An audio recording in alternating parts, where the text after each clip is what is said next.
Good morning, YouTube. All right, I'm going to share with you one of our family's absolute favorites. We are doing a butter cake. Now, this recipe has been around about as long as civilization, and it is phenomenal, exactly the way it is. This is a simple country butter cake, also called a yellow cake, topped with luscious chocolate frosting, and it is to die for. You're going to like this one. All right, y'all, we got a family to feed.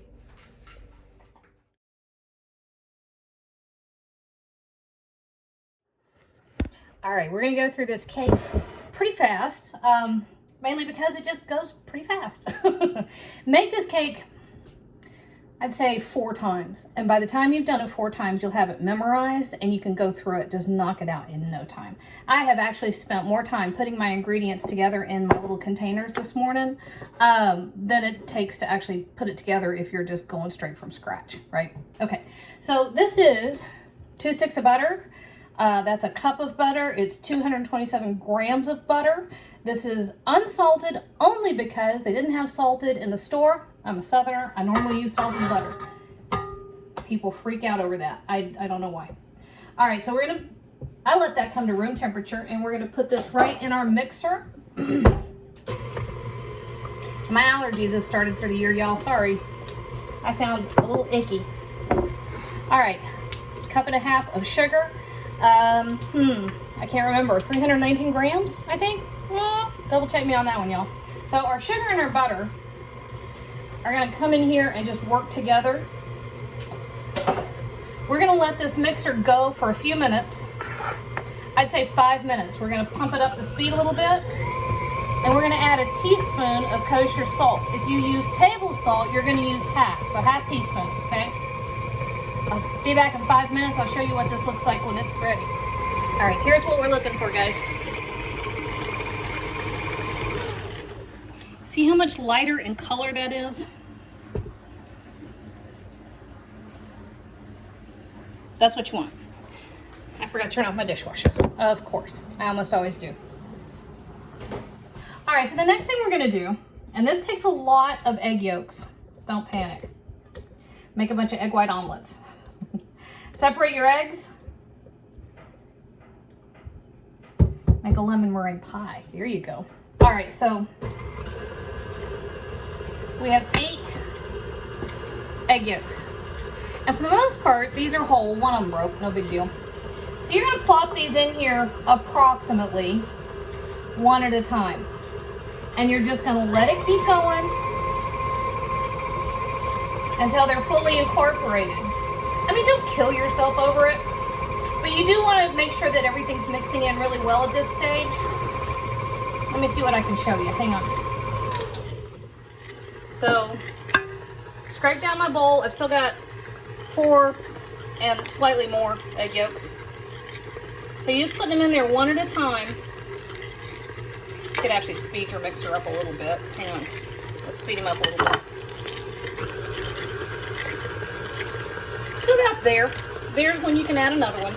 Doesn't have to be absolutely perfect, but you do want to keep it pretty consistent. And then halfway through, you're going to scrape down the sides of your bowl. I did that once already. I'm going to do it again when I've added all the eggs, all the egg yolks. There we go. So I've got about 1.5 to go. All right, our eggs are all in. We scrape down our bowl. And we're at the last steps. I have 2 teaspoons, whoops, 2 teaspoons of vanilla.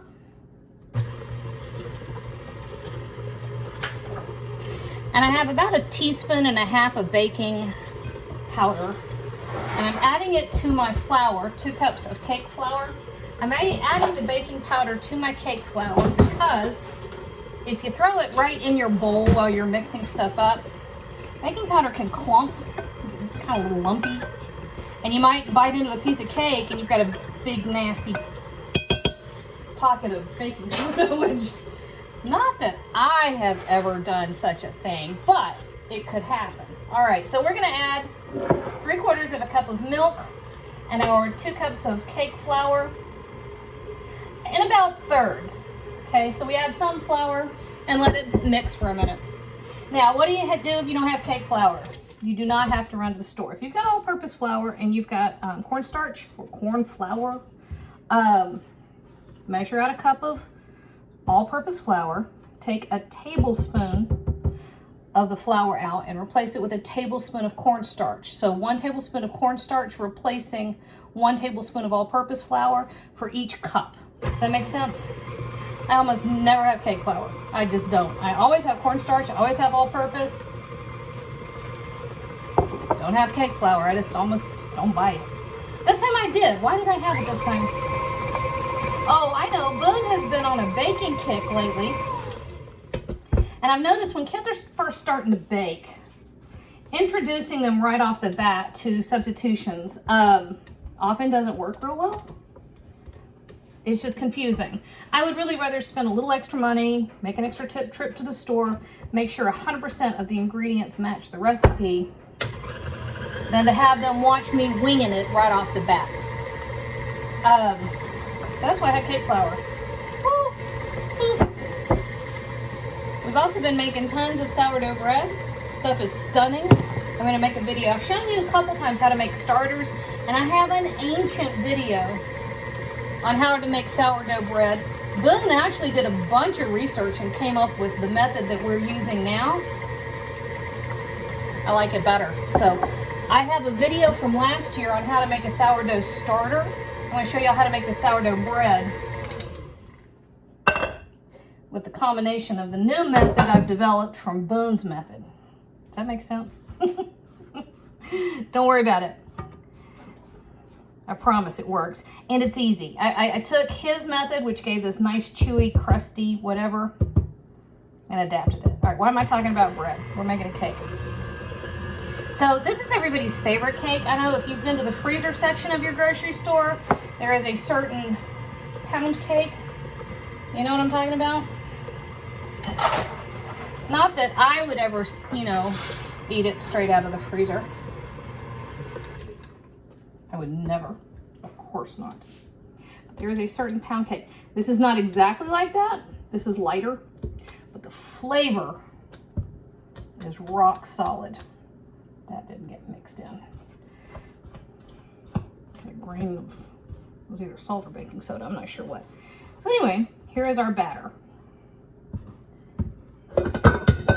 We have our oven preheated to 350 degrees. And look at this. I call this a butter cake. I've called it yellow cake. You know, there. This took, including mixing time, less than 10 minutes to throw together. And I'd say, even if you get fussy and you measure out all your ingredients into separate containers like I did, give me 5 minutes for that and getting the pans ready. That's all the time you have on this. Which I think is kind of a winner. All right, there's somebody in the driveway. Hi, I got the video camera running. Who's coming in? Hi, kiddos. Oh, Jojo, I was just talking about you. It burns. So Joey's kids have been gone for a couple of days, and the reason I'm making this cake is because Joey's coming home, and this is his favorite, and he has walked in the door early. So, boom, I am a rock star. All right, 350 degrees. We're going to give it 30 minutes. This is your yellow cake with chocolate frosting, where he sits and just eats gobs of extra frosting if I don't catch him. And, boys and girls, now listen, time-honored tradition, millions of children have licked the beater, and I don't think a single one of them has died. But follow your heart. If it's not something that you freak out about, Kinsley, let your kiddos have the beaters. If it really bugs you, just wash them. All right, half an hour. We'll meet you back right here. All right, so I ended up getting on the phone. Wait a minute, is this even... Let's try that.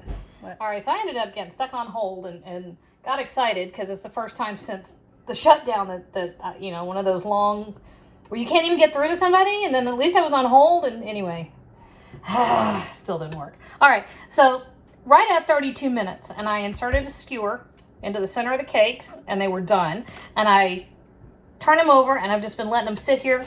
We want to let them sit here until they come all the way down in temperature, okay? So that's perfect. They're beautiful. They smell great. Okay. So we're gonna let these come all the way down in temperature, and then I'm gonna sneak that bite. Yum. Then we're gonna make some frosting. All right, our cakes miraculously have cooled down and survived with only one pinch out of the top, which, you know, I left them unattended for a couple of hours. The big thing is they came all the way down in temperature, so that's good. And somebody made ramen noodles and it's on the counter. Great. Thanks. Thanks for that. All right, so in my little dealie here, I have right at a cup of butter. And I'm just gonna start beating it to get it nice and fluffy. Now here's the thing about frosting is you're gonna hear me say about a cup, about 5 cups, about whatever. And it's because you really have a lot of room to tweak and manipulate to get exactly what you want. So you want about a cup of butter. And to that, we're gonna add, this is a 2/3 cup, no it's not, it's a 1/2 cup measure. I have it a little bit short. To that, butter, we're adding most of that cocoa powder. And that's just plain cocoa powder. We're gonna give it about a 1/4 teaspoon of salt. We're gonna give it 2 teaspoons of vanilla extract. And then we have right here, we've got 4 cups of powdered sugar. Probably gonna use more than that. But for the next few minutes, let me see if I can show you this. You see that? That's all you're looking at. For the next few minutes, we're just gonna slowly add powdered sugar, and then every once in a while, a few drops of cream. All right? I'm gonna turn it off because that's all that's happening. Powdered sugar, cream.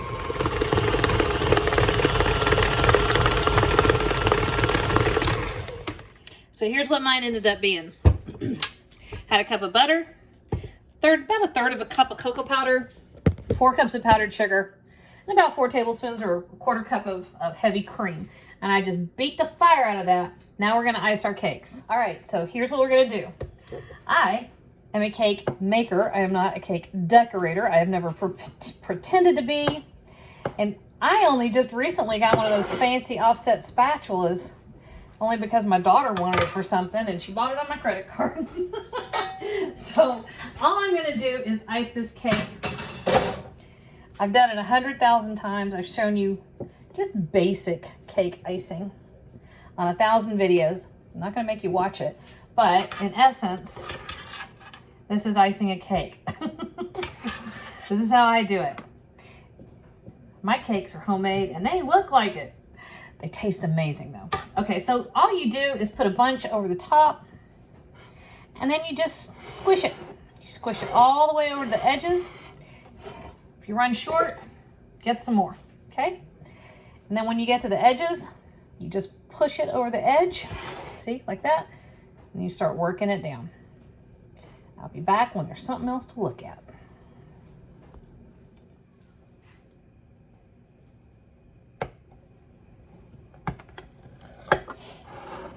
My grandmother must have made 1,000 of these when I was little. And it's still our very favorite kind of cake. It is not fancy.